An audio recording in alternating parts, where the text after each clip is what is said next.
everybody. Hello. Welcome to this webinar series as part of Digital Art Month. My name is Mary Von Owie, and I'm the editorial director of Observer. So first, some background on today's event. CADAF, Contemporary and Digital Art Fair, is a discovery and interaction platform dedicated to digital art and new media art. It regularly hosts international art fairs, special events, art exhibitions. This is the team that created Digital Art Month, which brings curated exhibitions to over 70 augmented reality artworks activated through Instagram filters via QR codes, found at public locations in Manhattan and Brooklyn. So this was a wonderful experience this month because in times of social distancing, this digital festival blurs the line between the virtual and physical to bring interactive arts to New York City. So today we're going to be talking about digitizing the art world in the wake of COVID-19. So to get started, I want to introduce our panelists. And since there's a few people here watching, when I discuss your name, if you just want to raise your hand. But we're going to kick off with Christine Kuan, who is Director and CEO of Sotheby's Institute of Art. She has worked at Artsy, Art Store, the Andrew W. Mellon Foundation, Oxford University Press, the Met. She's taught at the University of Iowa. She has done everything, Rutgers University, and has served as visiting faculty for Stanford University Arts Leadership. We also have Raina Mehler, who is the Director of Media Arts at Superblue, which is a groundbreaking new enterprise dedicated to producing, presenting, and engaging the public with experiential art. Superblue venues are designed to welcome a wide range of audiences and are specifically conceived for the presentation of large-scale works that immerse and engage visitors as part of the art itself. She's previously worked at Pace Gallery, and she's primarily worked with interdisciplinary art groups. And then we have Ben Hartley. Hi, Ben. Ben is an executive with over 20 years of entrepreneurial acumen and intensive experience building, advising, and leading cultural organizations and global luxury and lifestyle brands. Ben is currently the first ever appointed executive director of the National Arts Club and has taken on the task of overseeing the 22-year-old New York-based institution and its reinvigoration. Hartley has spent his career working in the museum world, including the Guggenheim and Museum of Arts and Design, and the media world as president of the Louis Bluin Media and Art in Action, Modern Painters and Gallery Guide magazines, and other online platforms at artinfo.com. And then we also have Ulvi Kasimov, who is a Forbes-listed venture capitalist, a collector, and philanthropist. In 2016, Ulvi and his London-based company UKCI launched the .art domain, the world's only top-level domain designated for those who live and breathe art. It's dedicated to the support of culture in a variety of forms, and .art empowers members of the art community to make strong statements in the online space. So let's get to it. We clearly have a lot of people here from different corners of the art industry, whether it's entrepreneurial, the nonprofit space, but this means that the pandemic has presented unique challenges to you. So I'd like to kick off, and if Christine, you don't mind kicking us off, which aspect of your work was most disrupted in 2020? Hi, well, thank you so much for having me. And thank you, Mary. I wasn't expecting to be the first one to go, but yeah, I mean, I think all of us have really had our work disrupted. I think the biggest disruption was obviously to our students. So for those of you who don't know, Sotheby's Institute of Art is a graduate school. We offer 3 master's degrees in New York and 5 master's degrees in London, and then a series of non-degree courses. So I think we were in mid-semester in spring when the lockdown in New York City went into effect. And we actually very quickly transitioned to remote learning. It was disruptive because students had internship plans. They had other kinds of travel plans. Field study was one of the things that we were hoping to do.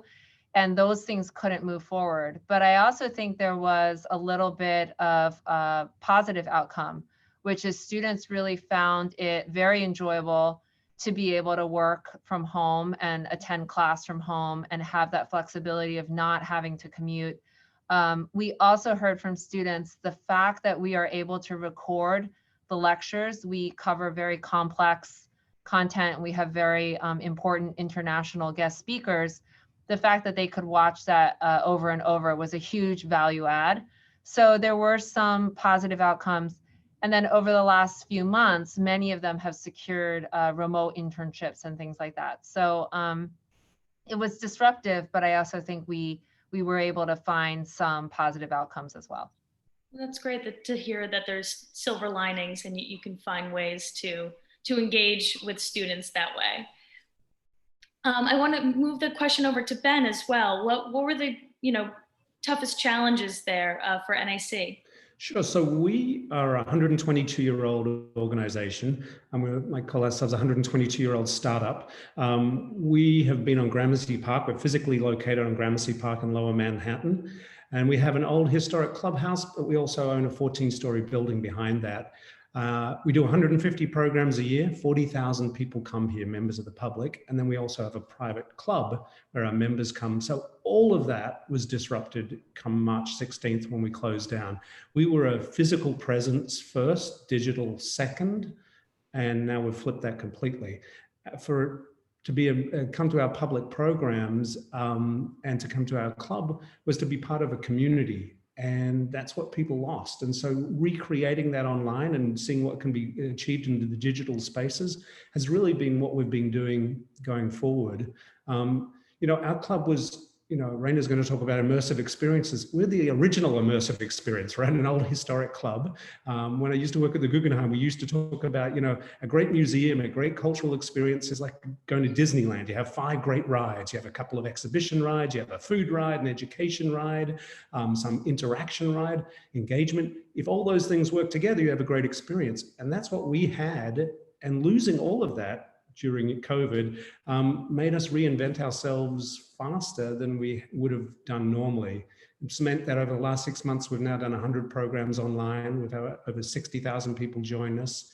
We've been able to build our social media presence, build our donations from people who've never visited our club. So yeah, like Christine, there's been some silver lining to a very dark cloud. Great. That is good to hear. And talking about that immersive experience, Raina, what changed for you in 2020? Well, I think like everyone, a lot has changed. Everyone's had to switch from this physical world to the digital. In the beginning of 2020, I was working at both Pace and Superblue. Superblue, we haven't opened our first venue yet, so we were in the project planning stage. So to be honest, not much was affected there because we didn't have the physical venue yet. But at Pace, I was working on an installation at Pace Live, which is the 7th floor of Pace's new building. And Pace Live is dedicated to showing time-based and performance art.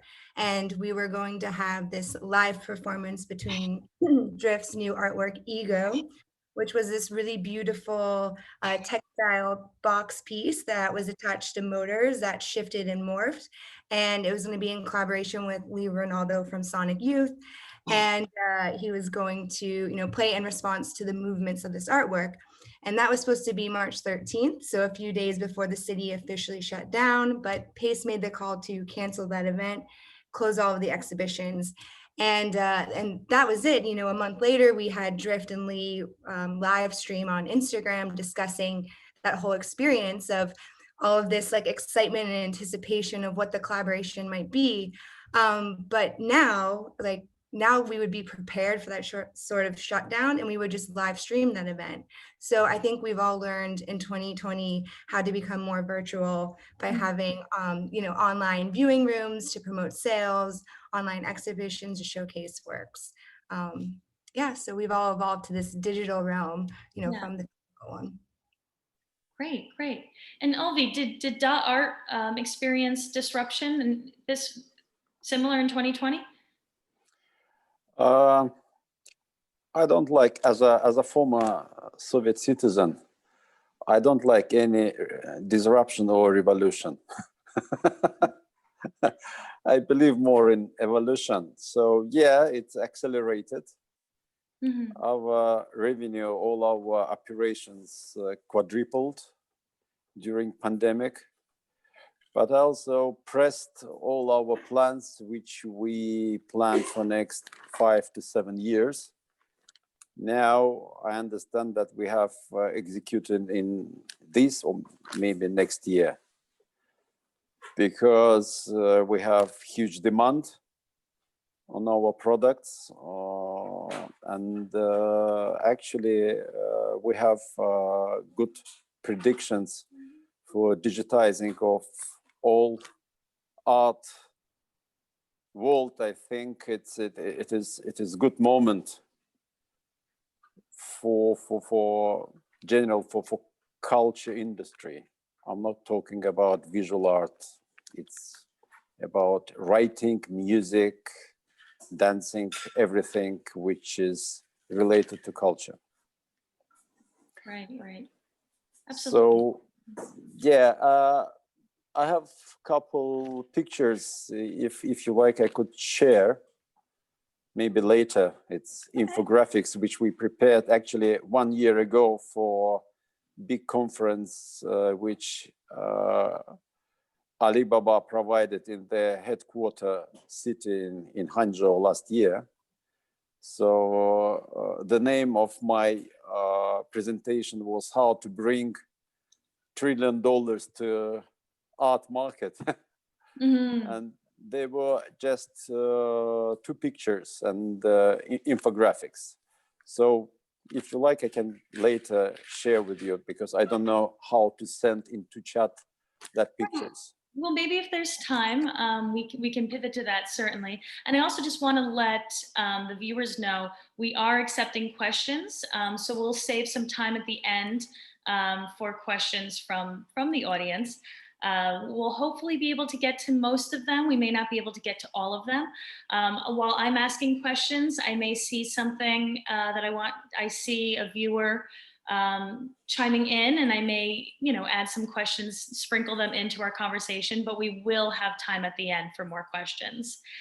So to move forward, Raina, when we talk about digital art, especially when we have, all of these panelists in different parts of the industry, digital art means different things, especially when the buying and selling of art has become so much more digitized. So there's this notion that digital art lives on a flat screen, but what you do with Superblue is create an immersive experience where people are living in this digital world. It's immersive. So in 2021, looking forward, can that type of immersive experience come back? Yes, I do think it will come back and in full force, because I do feel it's the next chapter in art history. But first, I kind of want to go back to the first thing you mentioned about digital art, and what is it? And that term is mainly used to describe art that is made or presented using digital technology. So for example, you mentioned screen-based art. You could also have projection or computer-based art that utilizes video and sound, and all of this is dubbed as digital art. And then under that kind of more general umbrella of media arts, which includes analog, and digital. But as technology has advanced, digital art has become more interactive, and artists are now utilizing cutting edge software and brand new sensors that allow them to locate viewers within space and time and follow their movements. And some are even using military grade surveillance technology, which is also a comment on that as well. But ultimately, this enables audiences to participate in artworks by changing and altering and activating it, and therefore, in a sense, completing the work. So viewers have become an integral part to this type of work. And at Superblue, as you mentioned, the plan is to exhibit immersive, large-scale multimedia installations at warehouse-like venues all over the world. Our first Experiential Art Center is a 50,000 square foot space located in Miami, Florida. It's right across the street from the Rebel Museum. And our inaugural show features large installations by Team Lab, which is a Japanese art collective based in Tokyo, James Turrell, the godfather of light art, and Ez Devlin, who is a London-based artist and also a really amazing stage designer who's worked with Beyonce and Kanye West and several others. And so our exhibition, it has a linear path. We are selling time tickets to monitor the pacing and helping control with visitor capacity. And this was actually a pre-COVID decision, but it creates a very safe environment for people to visit. And of course, we're following all of the safety precautions of the CDC and the World Health Organization. And I think that, come 2021, after everyone after everyone has been cooped up for so long, they're going to be hungry for experiences. They're going to long for human, human connection. And I think immersive shows will have this ability to transport viewers and expand their ideas of the world and the way we imagine and see ourselves and each other. And Superblue will be able to provide a safe environment for these kind of transformative experiences. And it's so important. And I'm thinking about the way, digitizing art has become important in the space. So I want to pivot to Christine for a second, because I know that you've put in significant work into digital strategy, and you now lead the education of art professionals at Sotheby's, an auction house that, if I can be candid, can be seen as a little old-fashioned. So have you faced challenges in teaching technology that can change the infrastructure of the art world? And has that become more or less difficult now that digitizing is so clearly more important? I mean, I think, we're building on a tradition of 275 years at Sotheby's. So I think there is a long history there. But I think as the secret for every business is constantly being innovative and being a pioneer. So I don't think you can make it as a business for 275 years by adhering to old-fashioned or outdated ideas. And Sotheby's Institute celebrates its 50th anniversary now. We've just surpassed it. And I think one of the reasons why the program remains relevant is that we're constantly innovating. So one of the new classes that we offered in 2019 actually was art and technology. It's taught by an engineer, a friend of mine. We worked together at Artsy for many years. And this is a course, and there are many other courses that we offer that really are responding to what the industry needs now. And we're training future art world professionals. We're not training people to work in the old-fashioned auction house. We're training them to be leaders in the future cultural sector. And so that course, as well as art history courses and other kinds of courses, curating courses, they're all updated, and we update that every year. And I think that's also the privilege of being part of a small institution, that we can pivot quickly. So when the pandemic hit New York, we could quickly adjust and go online, and it took us a week to do that. Whereas if we were a giant university, it might take several months just to get everybody on board, go through all the hoops, et cetera. And our students also are very easy to communicate with. So because we are small, we're able to get in touch with everybody quite easily. So it's been a really great learning experience. But as you say, like, the art world can be a little bit old-fashioned, but I think for all of us to get through this period, it's really about innovating and educating ourselves and learning how to do new things and acquire new skills.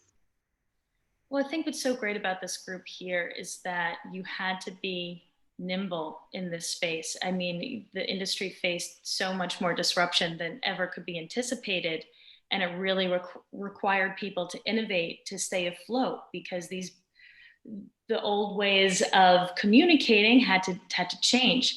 And it reminds me, what you're doing, Ben, at NAC. I mean, this club is so beloved in the industry, in part, not just because nonprofits can bring communities together, but, people just love hanging out at the clubhouse, like just being face to face. Yeah. And you did a phenomenal job, though. I mean, if you haven't seen, NAC has been hosting webinar after webinar, so many live events this year. It was a really robust strategy that you unrolled. And, I'm interested in how that engaged with the community, even if differently. Can you tell me were the audiences that entered the Zoom chat and watched your community live, were they the same people that were coming to the clubhouse? Yeah, that's a good question. I mean, quite frankly, March 16th, we had an online presence. We have, 40,000 followers online, but we had no YouTube channel. We had no Zoom programming.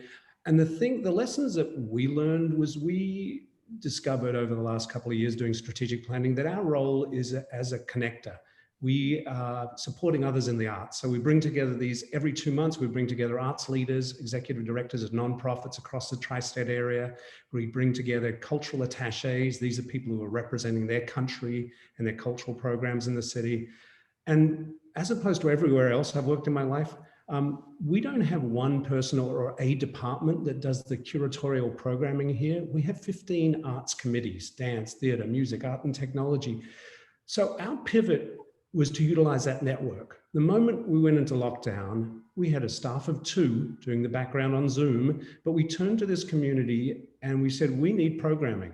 Not only do we need programming ideas, we need people to reach out to their contacts and build programming with us and take a chance. It was about risk. It was about taking a chance, about finding an audience, because no one really knew what was going to be successful at that point. We had 2 major audiences we were thinking of initially. One, our members. We have about 1,500 members. And then 2, the international audience and the national audience. What we found with our local audience and our membership audience, a large majority of them had never been on Zoom in their life. And I think that's a part that in the art world, we missed that there's this digital divide. Everyone on this line, we're all now Zoom professionals. We all know how to do it. Think back to March, no one knew how to use Zoom, no one had been on it. So a lot of what we offered to our membership, and we called every single member and we said, listen, we're doing these arts programs. Have you ever been on Zoom before? No, half of them didn't have a camera on their computers, so we were giving that level of education to people and that level of service, which allowed audiences to access it, our membership audience. But once we started programming, we saw 60% of our audience is US-based, 40% international. We started seeing, so now people who physically had never been maybe to New York, maybe to the National Arts Club, were now visiting us. And that allowed us to, really look at a broad programming base. And sort of the lesson learned was share the programming with other people, other voices. Be accessible. So we were able to access people in Russia, we had people from the Hermitage speaking to us from St. Petersburg, people from the Louvre, people from Italy talking about historic preservation. We wanted to give our viewers a chance to travel the world through our programming. And, that takes for a nonprofit, which is usually we're very good in the art world about monologue, but not dialogue. We're very good at telling people what they should know about the art world, but we opened it up, and that was a risk. We gave other voices a chance, and it was to our benefit. And so, it also led to us increasing our mailing list, which means that we can go out and fundraise against that mailing list. It meant that we were able to fundraise in our programs, able to raise over $50,000 from people who'd never given us a cent before. So all these things were positive, but it was about, in some ways, adapting to the new way. I mean, I don't see anything, quite frankly, in the art world that is disruptive in the way that we talk about disruptive technologies. I see us doing sustainable advancements of what exists, but no one's really, that I'm aware of, you look at the Met and the Louvre and all these institutions, they're doing a nice version of what they did before. No criticism against them, but there's nothing particularly disruptive about that. Anyway, so we pivoted like everyone, and it's helped us find an audience well beyond what we had before. It's been terrific. I love that you were able to build this community and grow this community while also making the online space more accessible to people. It's interesting that you point out that so many people had never used Zoom before. And now they're pros. Now we're all here. And it's funny because Ulvi, I feel like you've had the opposite experience, because your domain .art already changed the digital landscape for the art world and how we engage online. So you come from a whole different side of this. I'm curious, my question for you is that now that the art world has been forced to go online, what does that mean for smaller galleries and businesses? What does that mean for some of the more antiquated institutions of the industry that you may not have worked with online just yet? Yeah, very good question, because before all that pandemic stuff, usual path for art dwellers to digital space was via some mediators like web designer, webmasters, some gurus, which is not affordable for everybody, only for more or less sustainable institutions or persons. For masses, for 99% of art community, it was a hurdle, because just buying domain, it's nothing. I understand it from my own experience, because initially I've bought for myself about 10 domains, but didn't use it because I haven't any experience how to create website, at least, even how to link their email. But then, just because of I'm an amateur user, being head of IT company, we've made several instruments. For example, for last 1 month, I've made as a web designer myself, just because we created that simple instruments, about 30 different websites. Last one I gifted to that writer, William Deresiewicz, who wrote that Death of Art book, which is now very popular. And so the idea to make that hurdle lower, make an access actually almost Instagram level user experience. That's the point for personal usage. We also developed an instrument which could actually erase that border or line between physical or digital objects. We created that digital twin instrument, which is actually, it is website specially constructed and featured for particular any kind of cultural object. It could be conceptual art, it could be, sorry, my daughters keep walk, so keep walking. Today is Mosaics Day.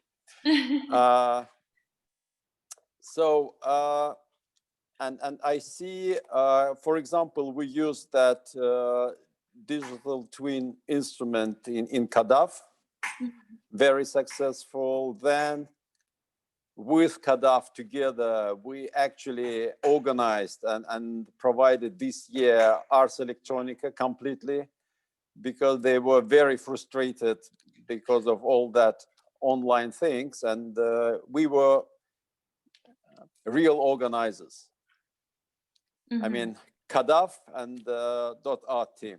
So and as they gave me a feedback, it was most successful festival among the 41 years history. Wow. So I see many opportunities now, and that all that challenges, they actually kick-started art institution towards change themselves. Well, you bring up some great points here, and actually, it reminds me that I do want to talk a little bit about monetization, because the onslaught of a pandemic, the emergence of protests, the fact that this is an election year, all of these aspects have disrupted the industry in unexpected ways. And it's made a lot of business models less sustainable. So, I'd like to hear a little more. Did you maintain the same business model, or did you feel like you were forced to become a little more nimble? And Christine, I'm eager to hear from you about this as well.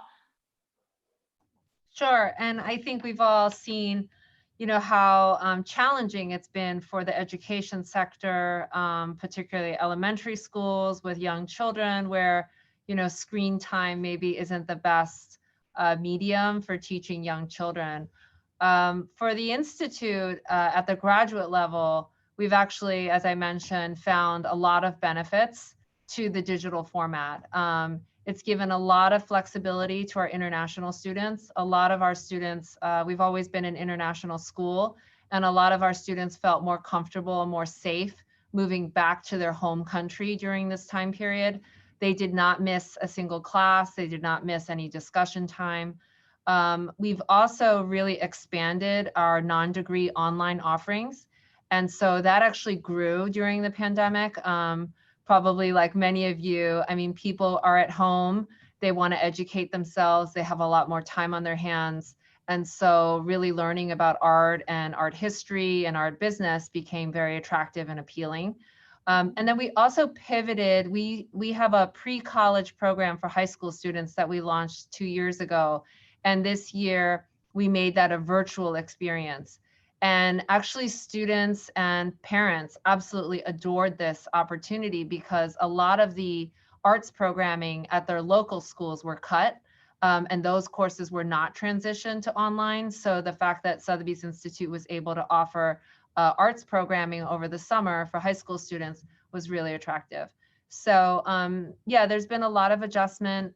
I think it's worked better for some age groups than for other age groups, but I think for the graduate level, it's working quite well. Great, great. And Raina, what has your experience been like as well? Because, you know, having less people access these immersive experiences, did you have to change your business model in some ways? So we haven't opened our doors yet to the first one, but we always, like, as I mentioned before, wanted a linear path and control visitor capacity because we really don't want to pack people in so that these experiences really aren't as enjoyable, you know, if you can't really see the art because there's too many people in. So we always wanted a limited capacity to have the most high quality experience. But a lot has happened in 2020, and just generally speaking about what I've seen and heard from friends that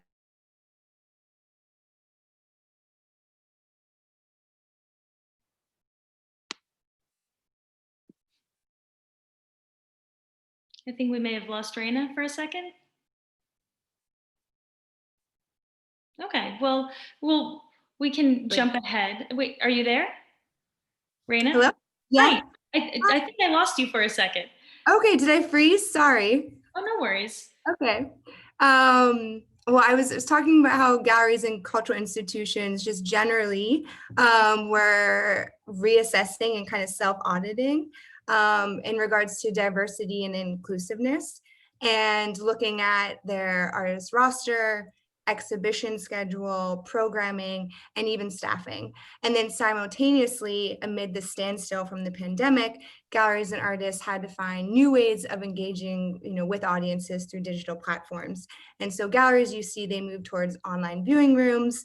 Some started to use AR technology to sell artwork so that potential clients could picture that painting in their living room above the mantle, you know, without having to go in and physically see the work. You know, we also discussed as a group yesterday, some artworks are much easier to sell online. I would say digital or paintings or photography versus sculpture. But I think blue chip galleries, it was much easier for them to adapt because of the larger staff and resources that they have to put their inventory online. I mean, just thinking about a painting, you have to ship it to a location, unpack it, have a crew to install it, someone to photograph it, post-production, upload it to a website. That's a lot of work, time, resources that I think some smaller galleries, you know, it took them longer to adapt. And Ben, you mentioned before that now you have, you know, a larger email list, a larger contact group for potential fundraising. Any other aspects of this year that sort of drove some of your new business strategies? Yeah, I mean, like everyone, we're trying to work out how to monetize online content. That train has sort of left the station, I think, for most of us. The Met Opera through to the National Theatre in London, everyone's been providing great online content, all free. Very much like the media industry did, in the first iteration of the New York Times and Wall Street Journal, they provided everything for free. Then they started doing paywall, and now they're starting to do versions, sort of a hybrid. We'll give you 10 articles for free. New York Times now makes more money with NewYorkTimes.com than it does with its other platforms and print editions. So, maybe there's that possibility for the arts, but for us, we're exploring, we've put this content out there. It's great. We grow audiences, we grow our mailing list, we can fundraise against that, digitally fundraise against that. All that is great. But now we're looking for ways that going forward, maybe there's a hybrid model. Maybe we are doing a combination of a presentation. We're going to try something out next month, I should say, with Ian McKellen, the actor, Sir Ian McKellen, the actor. We'll put it on our public programs, but then we'll have a VIP drinks with Sir Ian afterwards that you'll pay for. Is that going to be interesting? I don't know. It'll be interesting to see what people are prepared to, in a world of Hulu, Netflix, Amazon, all these content providers who are providing great content. How does a museum, a nonprofit, a performing arts institution compete with that and provide content that you feel you can monetize in some way? So we've monetized the traffic. But we have not been able to monetize the content so far. So we'll see. And that's something that all nonprofits should be thinking about. Absolutely. And I want to pivot for a second and take a question from the audience, because I think this is a really great one and relevant to what we're discussing. Someone asks, I'd love to know what digital exhibition tool has been most effective, what the cost is for this tool, and how you marketed it. Raina, do you want to start with this question? Sure. I mean, I think there's many different tools and platforms out there, and I think it's something people are just starting to tap into. But recently, Untitled Art Fair launched their first ever VR fair, and this was powered by Artland. And so they helped the art fair use kind of gaming technology to help navigate through the space.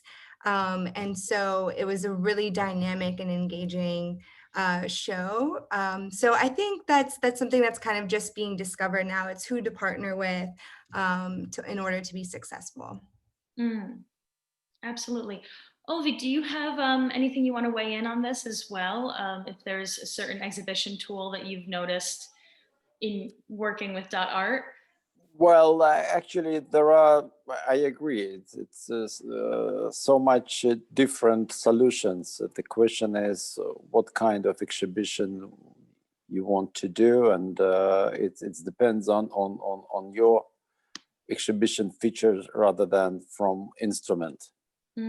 So it is not rocket science for choose it and even to develop it. Concerning monetization, it's an interesting trend for ourselves, because last year we tried to demonetize our instruments, so make it more accessible, easy to use. For example, we 1 month ago launched, maybe first in the world, free website constructor, especially for students' portfolio, artist portfolio, where you can load all your content without any payment. The same, we are working for similar instruments for museums, because they could load all the inventory if they digitize already again to that third level website, which can appeal in search engine, which gives more, again, accessibility from general public to your pictures, etc. And the last instrument which we are almost finished, it's a universal donation button, which you can switch to any your website part, to your picture, to, for example, any kind of derivative, audio guide, VR, AR, etc., for monetizing your efforts, your artwork, or something additional to your general line of your art. Okay. Okay.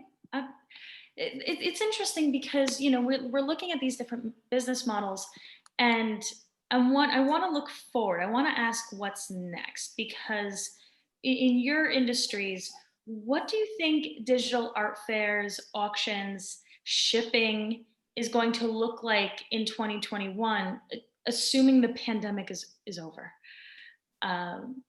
And I'd be really interested to hear from you, Ben, to kick us off. What do you think these interactions, especially business interactions, do you think it's going to, how do you think it'll be different next year? I think there are some great learnings we've all had from the past 6 months, some positives that have come out. I think it has made audiences adapt.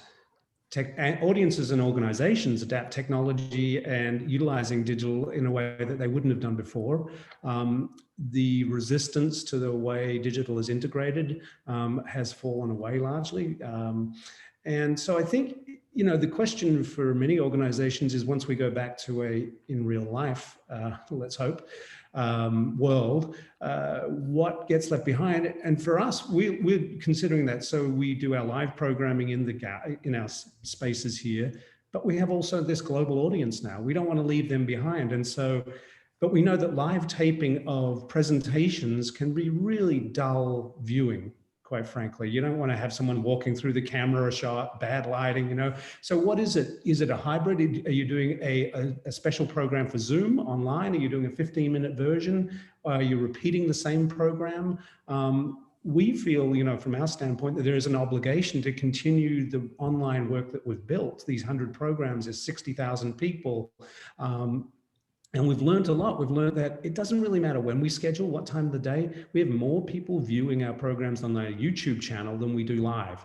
So, you know, that's a good learning, right? For us, we torture ourselves. Should we do it at 6 o'clock or 7 o'clock or 3 p.m. so we get the European audience? Doesn't matter. We're seeing multiple more audiences on our YouTube channel than we are on Facebook Live and on Zoom. So that's a good lesson. But, you know, all of us need to think about what is our digital footprint going forward, how we can take what has worked here, whether it be accessibility, whether it be equality, whether it be accessing talent around the world that you normally couldn't get to, whether it be working in a smarter, more efficient manner, for us to be able to get the curator from the Hermitage at the same time as the curator in Paris from the Louvre on one call. We couldn't have got that before. We would have had to fly them in, you know, put them up for a couple of days, $20,000, $30,000, $40,000 expense, right? Now we can do it on Zoom. So how can we take what is best happening here and move it forward?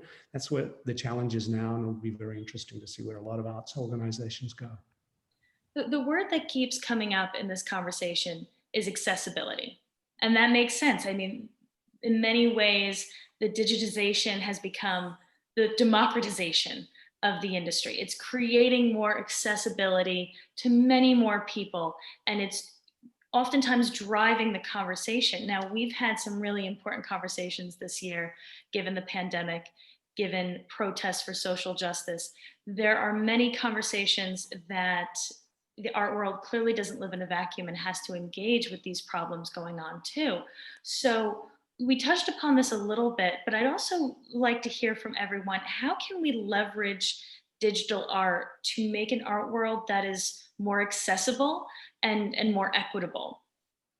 And I'd like to actually, Christine, if you'd like to step in, especially from the education standpoint, I'd like to hear from you on this. Yeah, I think this is a great segue to what Ben was just talking about. But I think one of the things the art world has really revolved around is travel, which is really expensive. And having all of our guest speakers fly in, covering their expenses, but also the damage it's done to the environment, to the planet.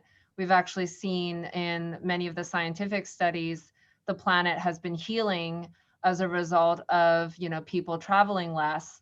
And I think those are some of the benefits to the accessibility of online education, because you don't have to be extremely wealthy, take up rent in one of the most expensive cities in the world, come to New York City. You might be able to live from home. You might be able to live in another state, which is more affordable.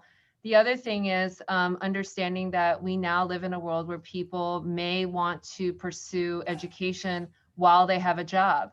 So access is also about the flexibility that digital technology gives you, because you don't have to quit your job and go back to school, which is a full-time program. Now, if you can do your education remotely or take online classes or watch YouTube videos, I think that access is really, really important. And in terms of guest speakers, site visits, venues, the fact that galleries and art fairs are putting content up and making it accessible wherever you are in the world, that really lowers the barriers to entry. So I think there's been a lot of benefit in terms of access because of educational technology. And I think a lot of galleries, I used to work at Artsy, a lot of galleries withheld content for their VIP clients, and now more of it is accessible to the public. So that's also a really great outcome as well. It's fantastic. I'd like to chime in, about this, because I do think going digital allows for a broader audience. You're not bound to a particular place and time.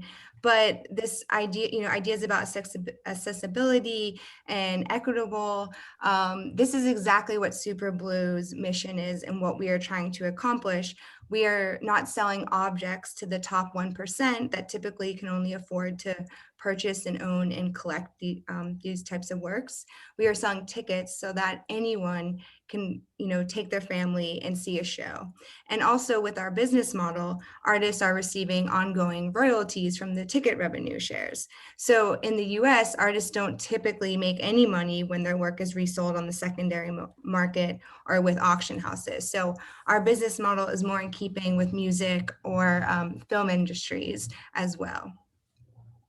That is so great to hear. That makes me so happy that our artists are getting something in the secondary market as well, because it, like you said, that's rare. That's not standard. So I'm really excited to see how these, digital interactions, buying and selling can change, and the digitization is really changing the buying infrastructure.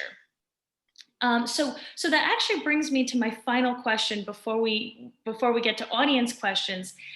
Now, this disruption has given us all a lot of lessons, several takeaways, just like the one you just mentioned, Raina, of everything that we've had to learn and adapt to this year. What strategies do you want to carry with you in the new year?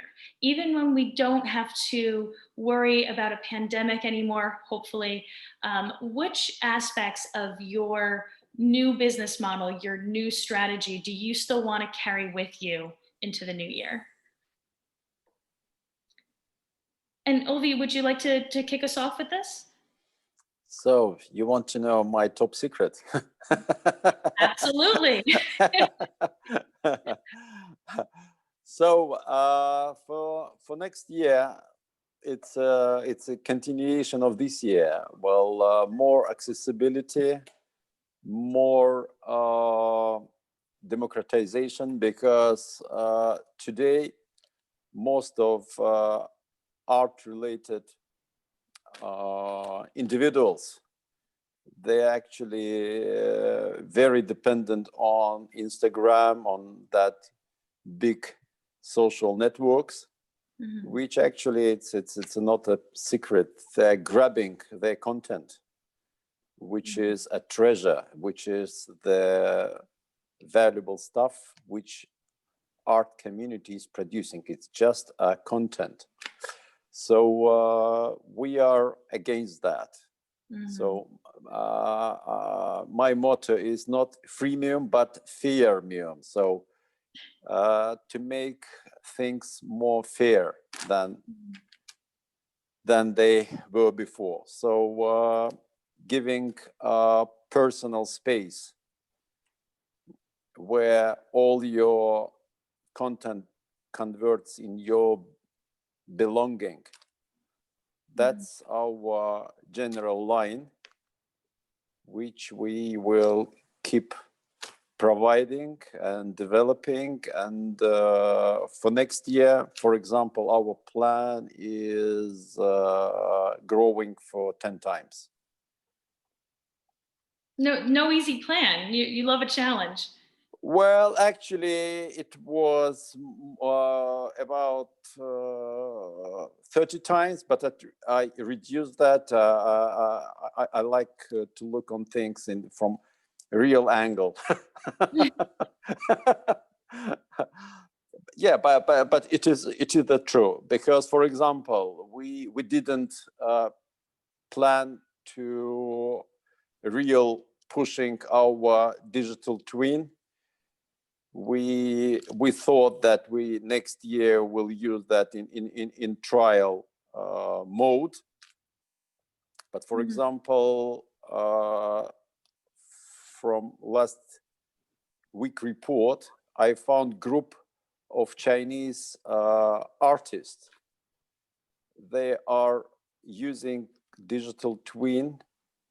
It's a group about 12 to 15 artists from China, each of them buying that container, that digital twin. It's like a container treasure box, 10 to 12. So they're producing every day 10 to 12 digital artworks based on our that websites for art objects, which we didn't expect ever. So now we have to somehow fit our plans to the reality.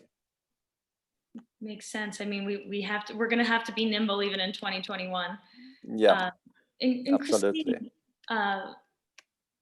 do you think even after students no longer need to quarantine, do you think that, online education will still be accessible to them going forward?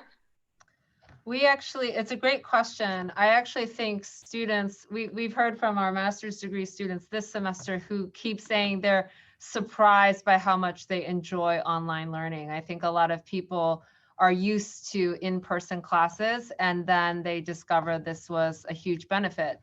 I think it'll stay. We actually have approval to launch a new hybrid MA in art business, which will be partially in person, partially online next year.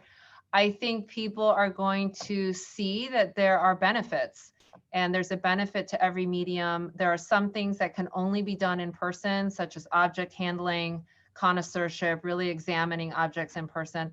But then there's also stuff that we realized, for example, valuing objects. Actually, a lot of the auction houses now and a lot of the galleries are looking at collectors' collections virtually. So in many ways, what we're training students to do through Zoom is actually what the profession is doing now. So there are some added benefits. My takeaways for the future are really expect change, stay flexible, and keep learning. It's amazing how much we've all learned in this period, and how much we realize we're all so connected. We're really not isolated. I think in the beginning part of the pandemic, we thought, it's coming from Italy or it's coming from China, and it's just not that way. We live in a global economy in a global world, and that's going to stay. Fantastic. Well, we don't have much time left, but I do want to hear Ben and Raina's responses to this. Ben, do you want to take it away? Question, what's coming? What are we doing in the future? What aspect of this past year do you want to take with you? What strategy do you want to take with you into 2021? God, I want to be like Ulvi. I want to talk about doing 10 times better than what I'm doing this year, whatever that is. 10 times. That's great. For us, There are the technology things that we want to keep doing. Obviously, we want to continue to do the online programming and, you know, build this global audience that we've worked so hard to build. But really, there's a lot of work that we want to do around diversity, equity, inclusion, and accessibility. I've worked in the art world and the media world for 25 years. It is the widest, most monochromatic world of all the professions I've worked, ever seen. And we have to do better. We collectively have to do better to make this a more diverse and inclusive world and work environment. So, I've been doing some work with the Caribbean Cultural Institute that's done some great work on social justice and racism. And they talk about a DEIA dashboard. How are you doing? How's your organization doing? What are you going to do better? What change are you going to affect? Now, you can't change the whole of society, but what can you individually affect? For us, that means developing an internship program for people of color. For other organizations, it may mean something else, but that is where really, I think, technology, yes, we're going to keep doing all of that. We're going to try and monetize our content. That's great. But really, we have such important things to do from a societal standpoint that for me is our focus going forward. And how we can be a better change agent in that area is really something that I hold myself responsible to, but also my colleagues. And so that's 2021 for me. 10 times better in that area. Great. And Raina. Yeah, I'll just quickly speak about the tool that I want to take into 2021, and that is remotely installing artworks with artists. It's something that we've had to learn in 2020, and it will be helpful for artists in the future because then they don't always have to travel for installations, or maybe less of them have to travel. And so, we just have clients, or for our exhibitions, we install TeamViewer on the PC. The artists can remote in from wherever they are all over the world and set up the PC and install the artwork software. And of course, this could also be supplemented with kind of people locally, like AV integrators, programmers, or art handlers, depending on the complexity of the artwork. But just one thing to consider is what sort of internet and electrical infrastructure is needed in order for an artist to successfully remote in and install their artworks. But that's something we're going to continue to perfect in 2021. That's fantastic. So we have a little bit time for one more question. And this one is from Carol, and she writes, Ben and Christine both mentioned how much easier it was to get people, specialists, speakers, etc., with the travel restrictions now, since it has all been done digitally, and how it has also saved money. Will that be translated to the consumer and or the student? University, she brings up an example for Christine. University and course fees, have they not gone down in most countries, including SIA? So, our final question from the audience relates to you, Christine and Ben. While this might be cheaper for the institutions, how does that translate to the consumer, or the viewer, or the student? So for Sotheby's, it's a great question. So thank you for that question. For Sotheby's Institute, we pay our speakers, we pay our faculty. So it's actually, there hasn't been savings. What has happened is that we wouldn't invite people from Paris if they weren't in town. So what we used to have to do was make sure people were going to be in town for Frieze or Armory or something and try to book them then. But we didn't have the budgets to fly people in to do a 1-hour lecture. So for our end, the real estate costs, the faculty salaries, the staff salaries, there hasn't been on our end a major change, and we've increased all of our tech spend. So we've actually increased the infrastructure to support all of our classes going online while still keeping all of the physical infrastructure costs, because we obviously still have to have a building, we still have to have a library, but now we actually scan a lot of the library materials and ship it out electronically to our students in different countries. So the services have been increased, but we haven't really yet found a way to pass additional savings on to students. It's meant that we can have a more international, guest speaker pool, which is really fantastic for the students, and I know they value that, but it's a really great question. Yeah, my answer is very short. Our programs are free. They're still free. So the savings are passed on. Yeah, we never charge for programs. If it's in person, 150 programs are free. If it's online, also free. So Carol, good question. We'll keep providing it free. We'll ask you for a donation, but we'll give it to you for free. Well, thank you, Christine, Ben, Raina, Ulvi. Thank you all for joining us. And for those watching, thank you. And there's still time to check out Digital Art Month. So if you'd like to stay informed about what's next, check out the website, digitalartmonth.com. And thank you, everyone. See you at the next event. Thank you. Thank you so much. Thank you. Bye. Bye.